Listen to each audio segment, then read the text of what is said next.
Recently, I purchased this IBM PCjr monitor as a complement to, actually, I have three PCjrs. The three PCjrs themselves are untested, but of course I need to pair it with a monitor. I have one monitor already, but it's non-functional. I purchased this one from a scrapper, but unfortunately, which is so common with scrappers, the cables themselves are cut off at the end. This is very common. I've already replaced the power cable and I know what power's on, but the next task is to replace the, you can see this is the video cable itself. It was also cut and I need to map then to the breakout here. I'm going to use the non-functioning but presumably good monitor to know the mapping, because at least I have the cable for that. I also have a replacement cable, so I don't have to Frankenstein this from the other monitor, and hopefully I'll have then two working monitors for against my three machines. But it occurred to me, before I actually get the monitor up and running, I need to be able to test it. So I'm going to focus for the moment to get these PCjrs, at least one of these PCjrs, providing a video image. Now the good news is, although the connector is proprietary for these monitors, I happen to have a conversion cable which will allow me to use an CGA old school monitor. And I know I have one of those that works.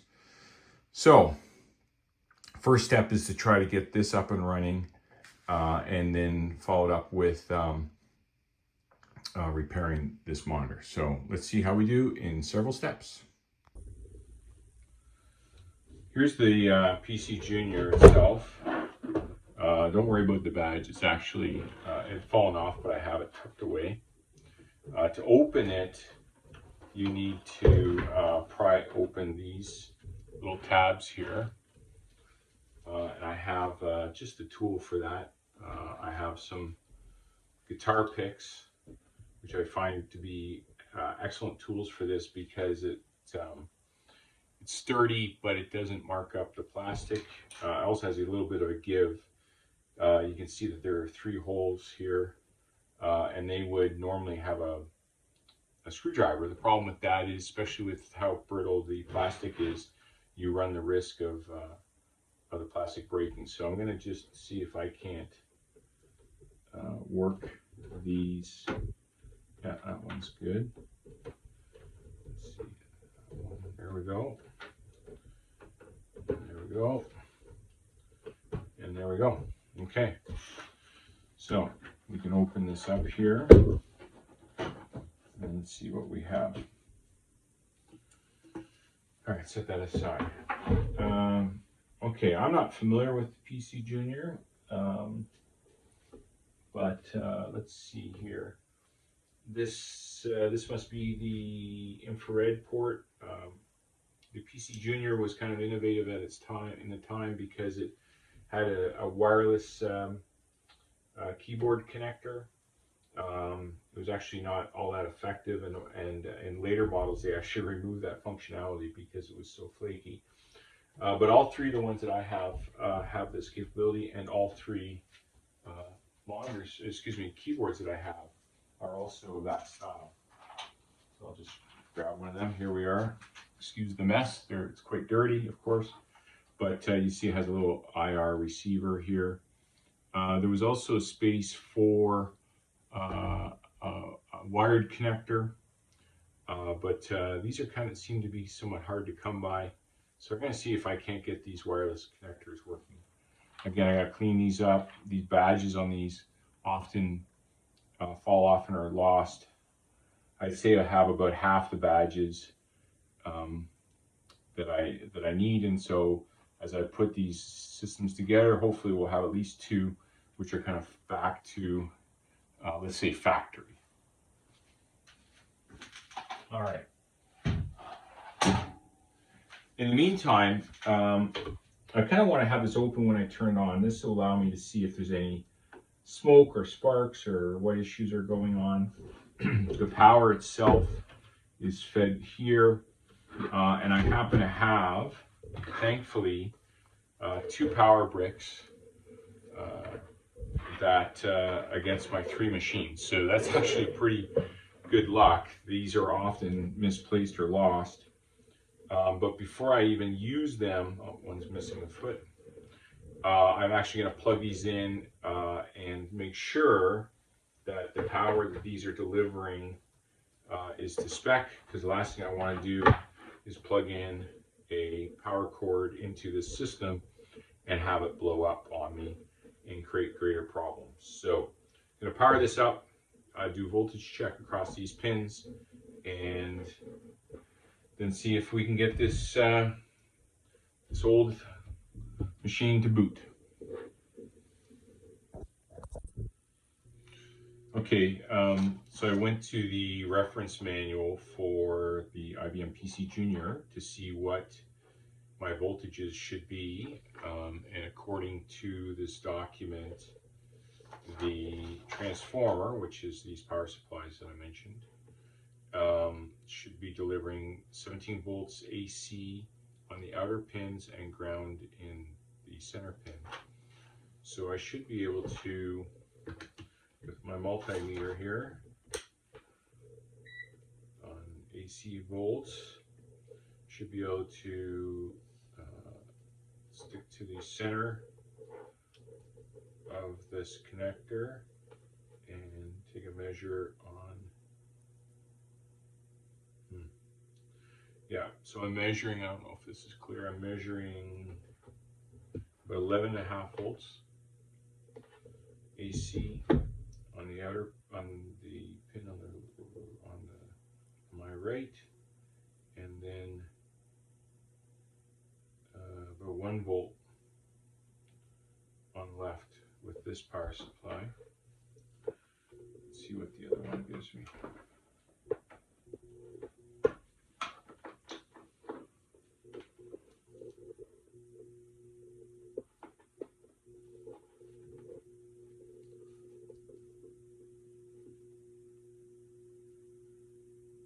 Again, 11 and a bit, and about 5 volts. Well, it's strange that they both are measuring the same, so that they either both have the same failure, or it's possible that these power supplies need some load in order to deliver the full voltage. I suppose the good news is it doesn't appear that anything is shorted, or, yeah, they're humming along.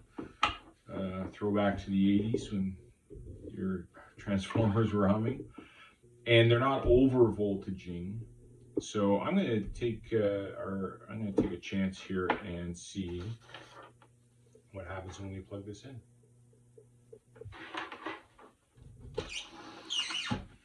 So I'm sure there's only one orientation. Make sure we are off. Oh, actually, I suppose it could be either orientation because both pins are the same. Okay, I'm not going to plug in anything else at the moment, and let's just see what happens.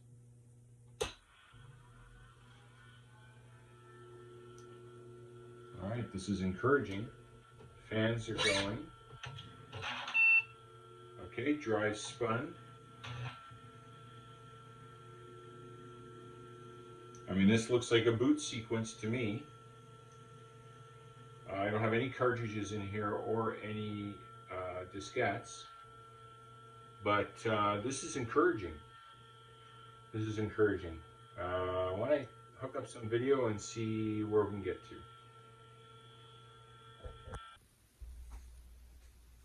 Okay, so I have this one of the original PCjr monitors. Let's try this again. I'm going to try. I'm presuming that this flat top is the It's just weird. Oh, there's a little D on there too. So maybe that helps identify which way is up on this. This machine, the display itself is actually pretty filthy, but this will do for now for testing. So first and foremost, let's see if this will power on. Okay.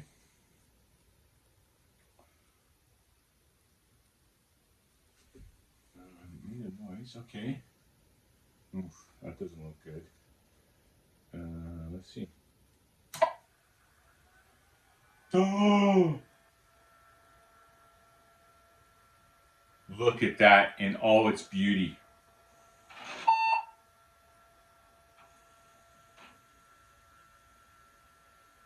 And on the other machine, I don't remember seeing this flashing. Holy moly. Okay. So we have a running, we have a good monitor, which is fantastic. This seems to be booting. Both of the machines need some cleanup. I know this power supply is good. I'm going to test with the other power supply too, so I know, I always try to just have a checklist so I know all my good parts and my not so good parts. And then we got to debug getting the keyboards up and running, and then as I said, I have to rewire this monitor, hoping that it will work as well. This is fantastic. All right, stay tuned. Okay, I rebooted with the second power supply. So good news is we have two known good power supplies. Now I'm going to start testing the keyboards. I mentioned this earlier. The way these work is they have a infrared or wireless, I guess infrared interface. I actually opened up the compartments earlier, and to my surprise, 2 of the 3 keyboards actually still had batteries in them. This was a bit of a blast from the past. Rayovac. I don't know if I remember those as a kid. I don't even know if they're still made anymore. The nice surprise, and then some Energizers too, but the nice surprise is they didn't really leak much. In fact, the Rayovacs are sealed really nicely. So I don't think I have any corrosion to worry about in the battery compartment. So I'm just going to give this a try. Let's see here. Okay, on my orientation. And I just want to see whether or not any of these 3 keyboards are working with, looks like we gotta do the back ones first. Okay. Are working with this system. Again, it'd be good to know how many goods I have and which ones I need to repair, if any. Oh boy. Boy, that's tricky. Okay. So in the back row again, and then the orientation, front row, front row. Okay, I don't like that isn't not in there terribly tight. Let's take a look here. If I point here and I hit, is it 1? There's no power. I don't think there's a power. 1, 2. Okay. Well, I may need to research it further, but this one does not seem to be working. Let's see how we get these guys out.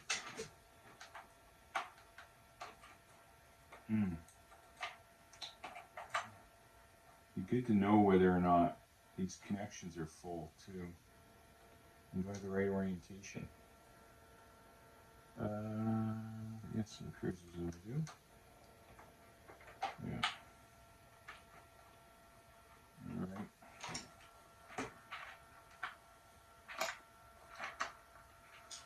Okay, this doesn't make for very interesting videos, but hang tight. Okay, so there's one. Let's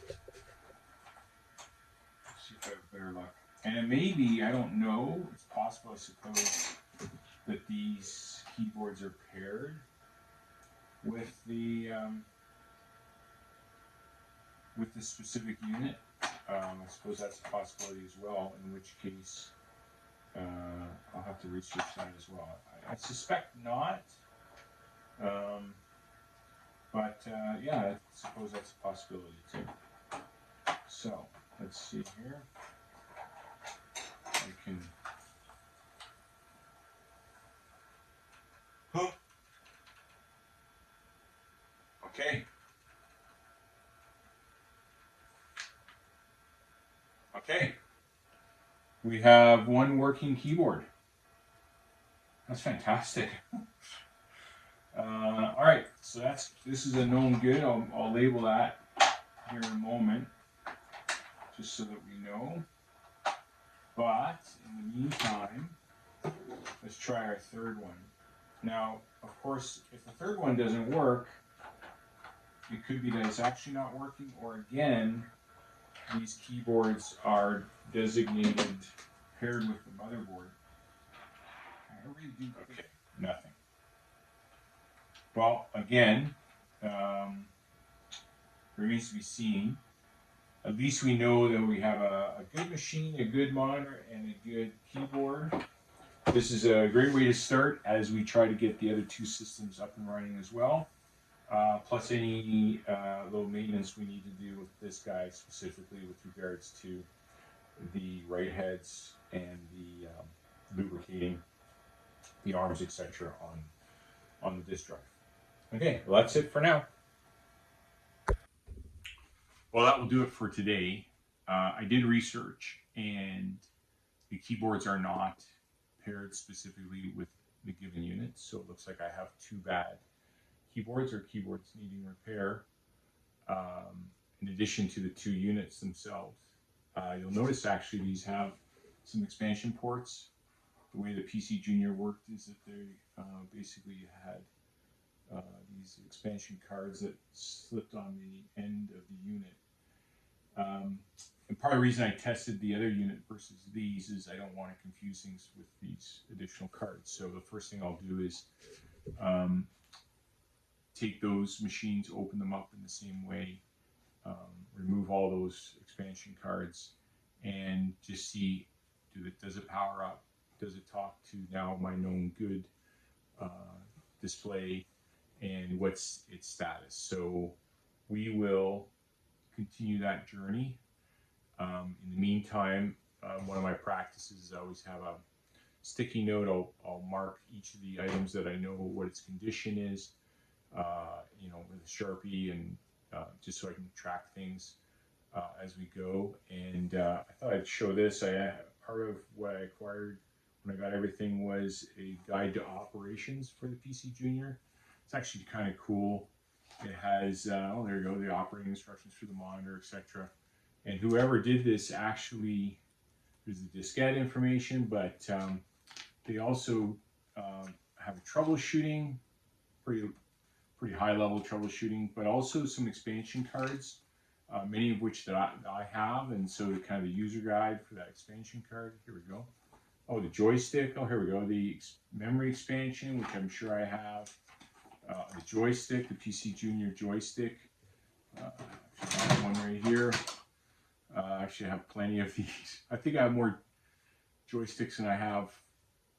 I have enough joysticks for more than 2 joysticks per machine. But anyways, lots of fun.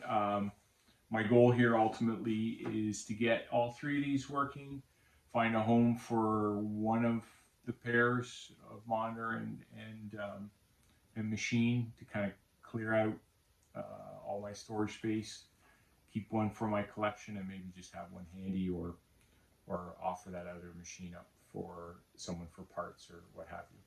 We still don't know whether or not the other 2, as I said, they were behind me, are even working, so we'll find that out as we go as well.